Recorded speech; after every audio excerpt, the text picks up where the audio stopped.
So they have a really delicate balance to walk between keeping us relatively fearful, but not so fearful that we stop what we're doing and really examine how it is that they've been waging. There are a lot of people who lie and get away with it.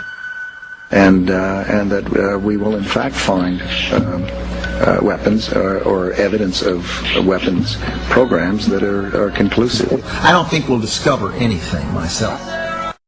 It appears that there were not weapons of mass destruction there. You said you knew where they were. I did not. We know where they are. They're in the area around Tikrit and Baghdad and east, west, south, and north. Well, first of all, I haven't lied. There are a lot of people who lie and get away with it. Talking about lies and your allegation that there was bulletproof evidence of ties between Al-Qaeda and Iraq. Was that a lie? Intelligence gathered by this and other governments leaves no doubt that the Iraqi regime continues to possess and conceal some of the most lethal weapons ever devised. Our people are going to find out the truth, and the truth will say that this intelligence is good intelligence, no doubt in my mind. I don't know anybody that I can think of who has contended that the Iraqis had nuclear weapons. And we believe he has, in fact, reconstituted nuclear weapons. Saddam Hussein is determined to get his hands on a nuclear bomb. We cannot wait for the final proof. He's got him. He's got him. The smoking gun. He's got him. That could come in the form of a mushroom cloud. Colin Powell didn't lie. My colleagues, every statement I make today is backed up by sources, solid sources. These are not assertions. What we're giving you are facts and conclusions based on solid intelligence. He has not developed any significant capability with respect to weapons of mass destruction. He is unable to project conventional power against his neighbors. Our people are going to find out the truth. I have not suggested there's a connection between Iraq and 9/11. You have said in the past that it was, quote, pretty well confirmed. No, I never said that. Okay. I never think said that is... That's absolutely not. What I said was, it's been pretty well confirmed that he did go to Prague and he did meet with a senior official of the Iraqi intelligence service. Saddam Hussein aids and protects terrorists, including members of Al-Qaeda.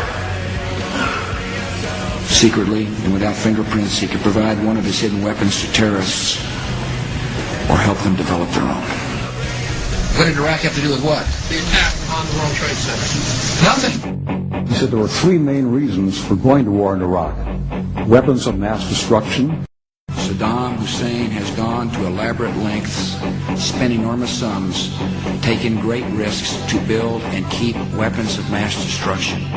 The claim that Iraq was sponsoring terrorists who would have attacked us on 9/11. Before September the 11th, many in the world believed that Saddam Hussein could be contained. And that Iraq had purchased nuclear materials from Niger. The regime is seeking a nuclear bomb. Now, all three of those turned out to be false.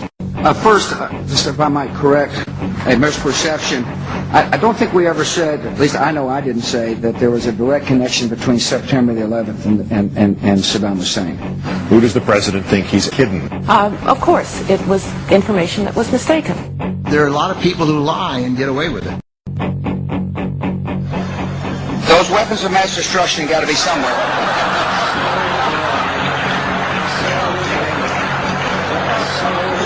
Nope, no weapons over there.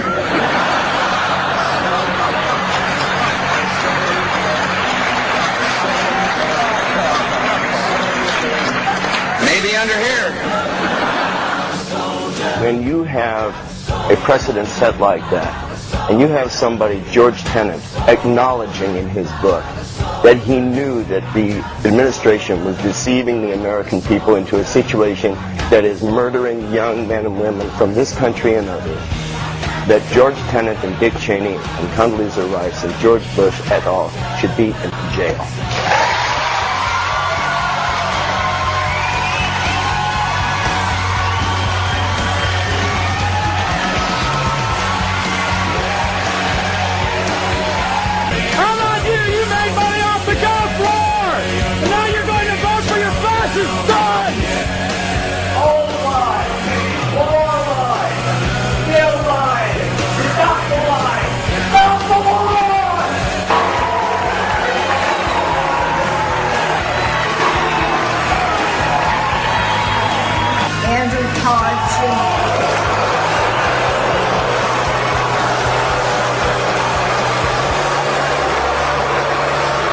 it is important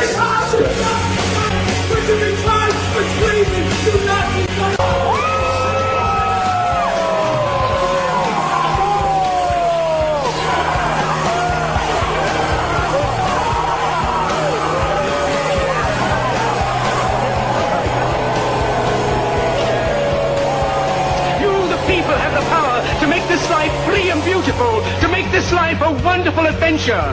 Then in the name of democracy, let us use that power. Let us all unite.